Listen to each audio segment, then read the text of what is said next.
Café Caxambú presenta el siguiente capítulo de La Alquimista.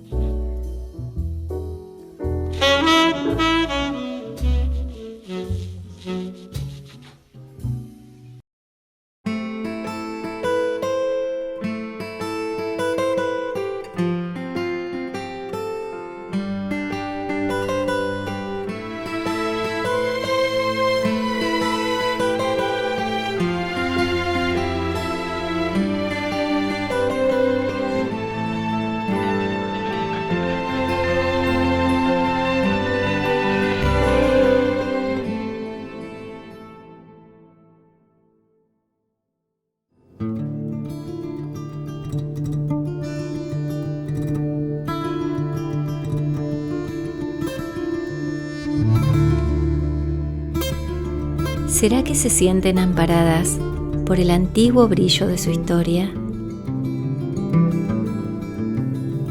¿Será que todavía merodean en ellas los sabores y sinsabores de linajes y estirpes que las habitan como fantasmas buenos para reclamar su espacio en el hogar de siempre?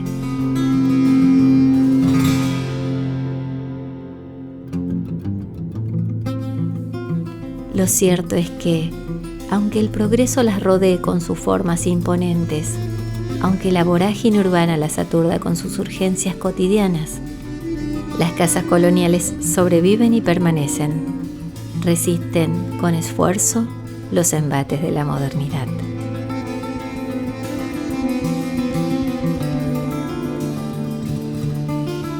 Mientras las recorro, el pensamiento me lleva a aquellos tiempos de esplendor, donde estas viviendas de aspecto majestuoso eran la forma en que una sociedad encumbrada proclamaba su prosperidad incipiente.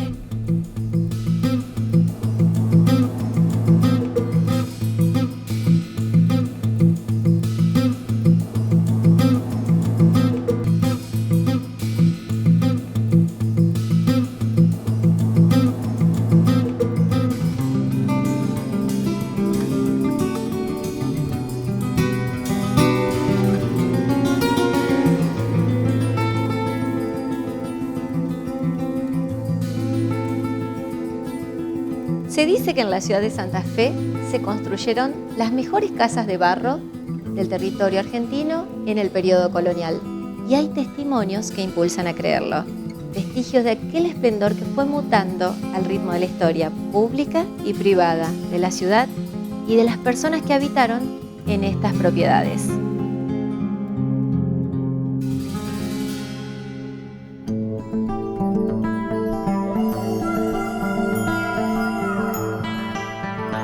Cuando hablamos de la arquitectura doméstica colonial en Santa Fe, debemos recordar que la ciudad se trasladó de sitio en 1660, pero que ya tenía una vida anterior, desde 1573, en el lugar que hoy conocemos como Santa Fe la Vieja, en Cayastá. Ahí comienza la historia de nuestra arquitectura doméstica y podemos reconocer esos orígenes en las estructuras arqueológicas, en las ruinas que hoy visitamos de Santa Fe la Vieja, y que nos documentan un modo de vivienda que no ha dejado testimonios en otras ciudades argentinas que han ido creciendo sobre sí mismas.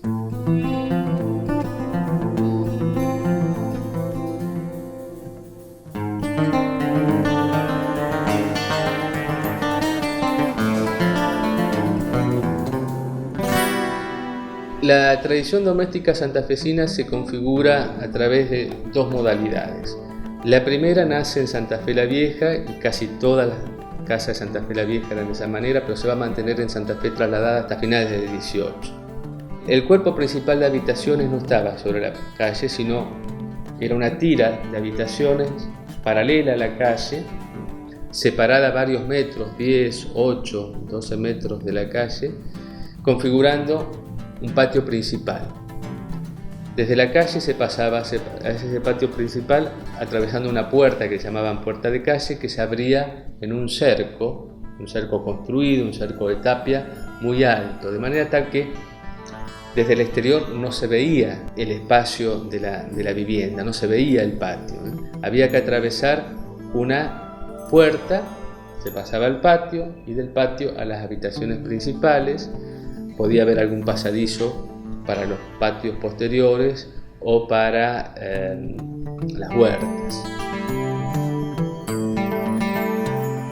Los zaguanes van a comenzar a aparecer y a difundirse ya en la ciudad trasladada, en otro esquema de casa, en donde el zaguán se abre entre algunas habitaciones que generalmente son habitaciones de alquiler, las que dan a la calle. Y nuevamente se pasa a un primer patio y las habitaciones privadas, las habitaciones principales están en la parte posterior o en torno a ese patio, que es la característica, digamos, que tuvieron muchísimas otras casas en Santa Fe la Vieja, de las cuales no se conserva ninguna.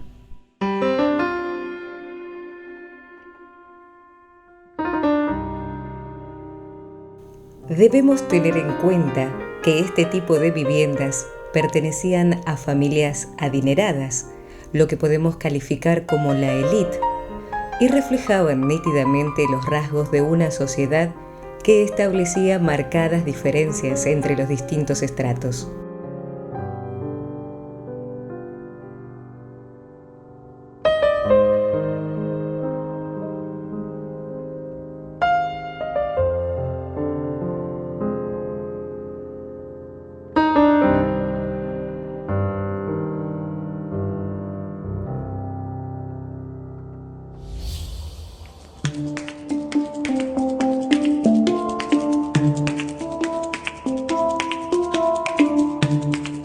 Santa Fe era una ciudad que tenía un carácter de un enclave comercial fundamental en las comunicaciones mercantiles del Río de la Plata, del Paraguay y hacia tierra adentro, hacia Córdoba.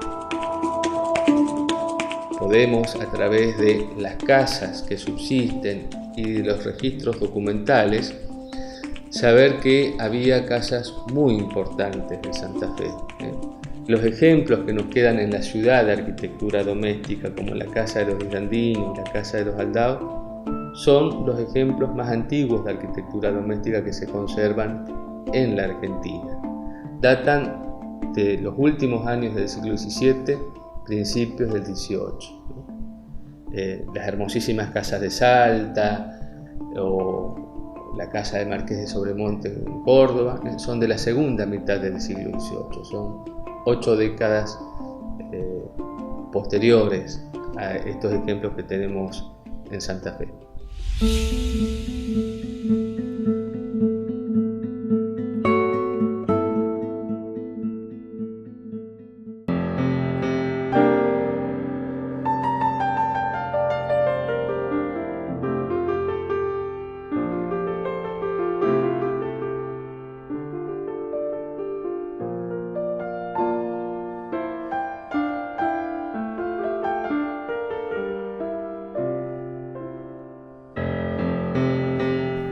Casa 10 de Andino, ubicada frente a uno de los ángulos de la plaza principal de la ciudad de Santa Fe.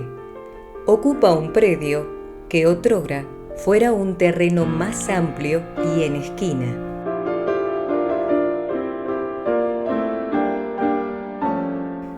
Aunque solo se conservan 8 cuartos de lo que llegó a ser la casa en su máxima expresión, estas habitaciones permiten observar detalles de construcción propios de la época. Muros de tierra apisonada, pisos de ladrillones, puertas y ventanas de madera paraguaya con batientes de 2 pulgadas y tableros superpuestos. Techos de tejas y amplias galerías. La casa de los Disdandino tiene una historia muy antigua, anterior a la época en que fue propiedad de los Disdandino. Comienza con un vecino de la ciudad apenas trasladada, Francisco de Oliver Altamirano, que era dueño de esa esquina, y él construye una sala, 2 aposentos y una tienda en la calle, en forma de tira de habitaciones, tal cual eran las casas en Santa Fe la Vieja. Eso data de 1680, 1690, que son algunas de las habitaciones que hoy se conservan en el Museo Histórico Provincial. Después esa casa fue adquirida por Juan de los Ríos de Gutiérrez, un personaje importante, un funcionario importante, era tesorero de la Real Hacienda, que él la va a ampliar a la casa y ya le va a dar una configuración que excede a la mera tira de habitaciones, construye otras tiras de habitaciones perpendiculares, construye algunas habitaciones sobre el frente de las calles para que sirvan de tienda.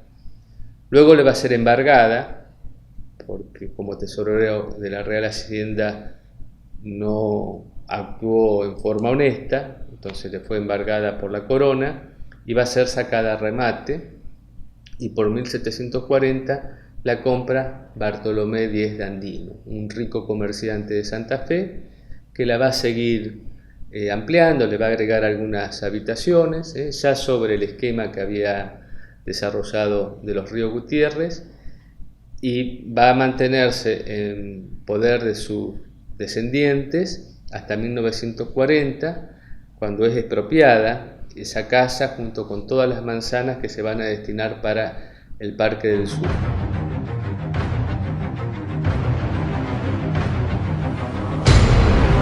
Y va a comenzar a ser demolida.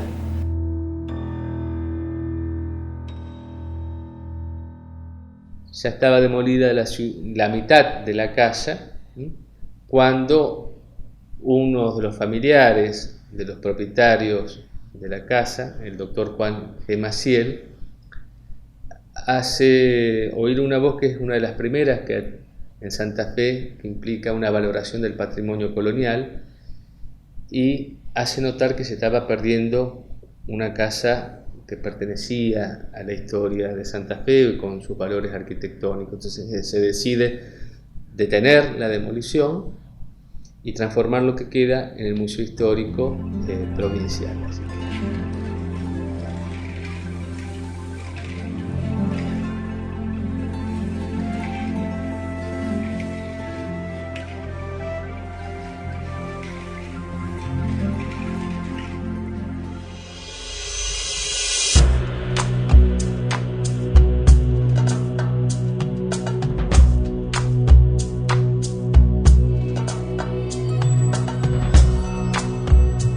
La arquitectura colonial santafesina tuvo una identidad en lo que eran las tecnologías constructivas. Casi toda la ciudad estaba construida en tierra apisonada. Cuando hablamos de tierra cruda, que fue el material que prodigaba la zona de Santa Fe, aquí no había piedra, hablamos sobre todo de dos técnicas. La primera es la de la tapia, que llamaban tapia francesa los santafesinos y también en algunas otras partes de América. Una estructura portante de madera. Y luego se van haciendo los cerramientos con madera, ramas, cañas, y se la van embarrando de ambos lados y luego se revoca. A eso es lo que llamaban tapia francesa, muy utilizada apenas se funda la ciudad porque había que construir donde vivir lo más rápido posible. También fue utilizada en las primeras iglesias, pero enseguida comenzaron ya a construirse con otras técnicas, que es la de la tapia ordinaria. En el caso de la tapia ordinaria, la tierra apisonada sí es muro portante, es donde se va a sostener la estructura del techo. Y se utilizaba el adobe en aquellos muros que no eran estructurales. Hoy quien visita el Museo Histórico Provincial, la antigua casa de los Díez de Andino, va a ver que se ha quitado el revoque para que se vea la materialidad del muro. Si prestan atención, van a ver que los muros de adobe son muros divisorios, no son los muros estructurales de la casa.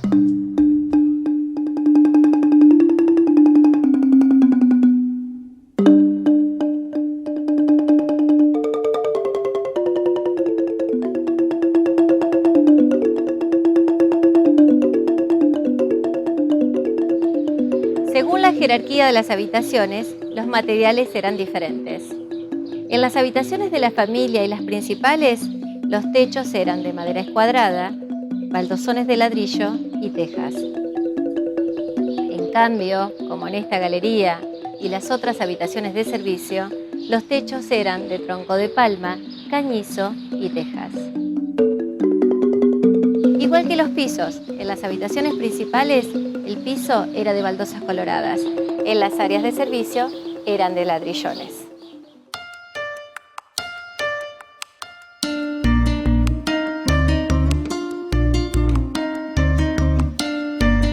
La tierra cruda y la madera son los principales protagonistas de la arquitectura colonial santafesina. La madera que estaba presente en las estructuras de los techos, en las estructuras de las galerías tan características de las viviendas y de los edificios santafesinos, en lo que llamamos pies derechos, labrados, y las zapatas, es decir, que permiten vincular los pies derechos con el resto de las vigas que sostienen a las galerías. Y eso entonces lo podemos ver tanto en la obra religiosa, la iglesia de San Francisco, como en la arquitectura doméstica, con un cambio de escala. Y era también la arquitectura que se generó en el espacio rural.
Santa Fe conserva un ejemplo hermosísimo de arquitectura rural.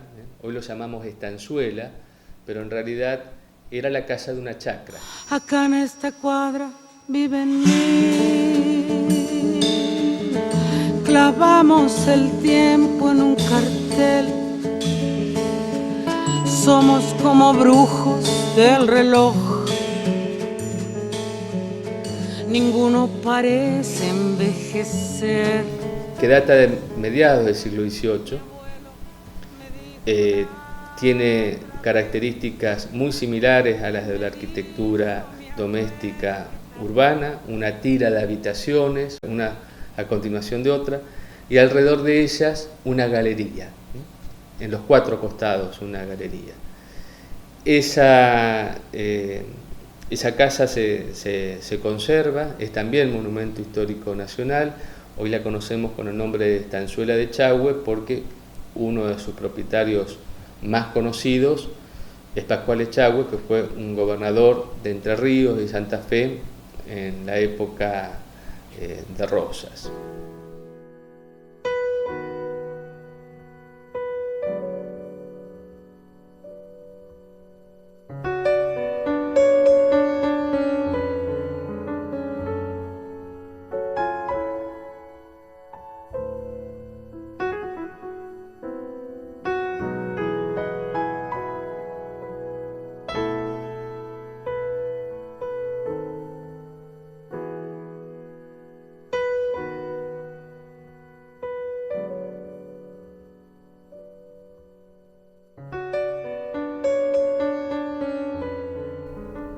El proyecto que sirvió de base para la construcción de la Casa de los Aldao data del año 1694, pero la vivienda fue terminada en 1711.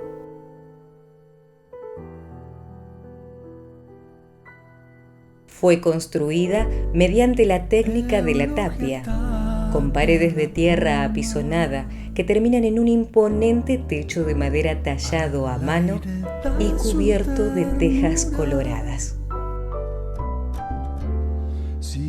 pasa sobre el arena. Hoy solo se conserva una parte de lo que fue la construcción original, pero aún así refleja los valores arquitectónicos de la época, con sus tejados, el balcón, los interiores artesonados y la bovedilla que sostiene el entrepiso. El trigo que va cortando. Conserva también el patio anterior enladrillado, donde se destaca un sobrio aljibe. Mirando flores de alfalfa. La casa que llamamos de los Aldao, yo siempre digo, es más propio decirle de las Aldao, porque las últimas generaciones de propietarias fueron mujeres. Sus ojos negros se azulan. Tiene un origen también muy antiguo, anterior a que fuera de los Aldao. Fue de sus antepasados. Antonio Márquez Montiel, ya es propietario de ese solar a principios del siglo XVIII. Construye una sala y 2 aposentos, que luego le va a dar en dote. La forma en que beneficiaban económicamente a las hijas era otorgarle una dote a la hija, que se casa con Juan José de la Coisqueta, un personaje muy importante en la historia de Santa Fe, un rico comerciante que va a lograr que Santa Fe fuera puerto preciso. En 1711 la Coisqueta hace importantes reformas en la casa. Yo entiendo que mantiene los muros que había construido el suegro, pero reemplaza el techo de paja por techo de teja, y le da el aspecto que hoy tiene lo que queda de la casa. Esa planta alta y el balcón, y en el dintel de una de las aberturas que da el balcón hace labrar una inscripción que dice Jesús, María, José, año de 1711. La Coisqueta va a seguir ampliando la casa.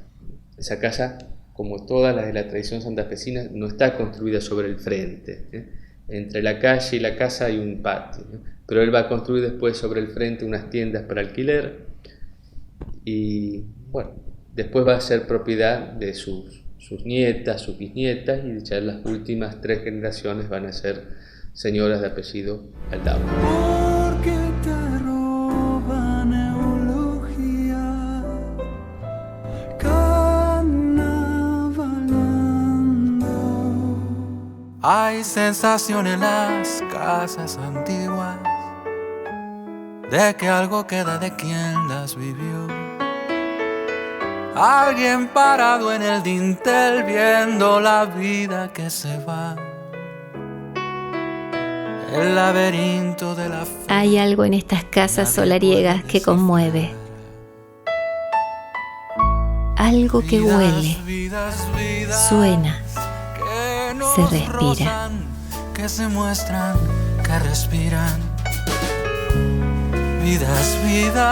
Aires de dignidad, resistencia al olvido, vocación de contar cómo era entonces, cuando faltaba tanto para esta Santa Fe que hoy conocemos.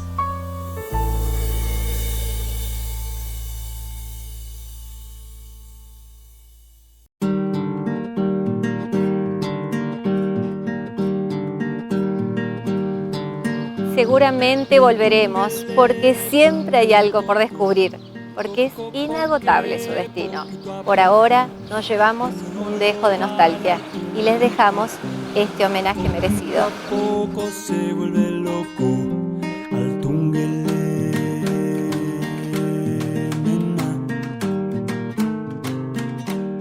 Al tunguele.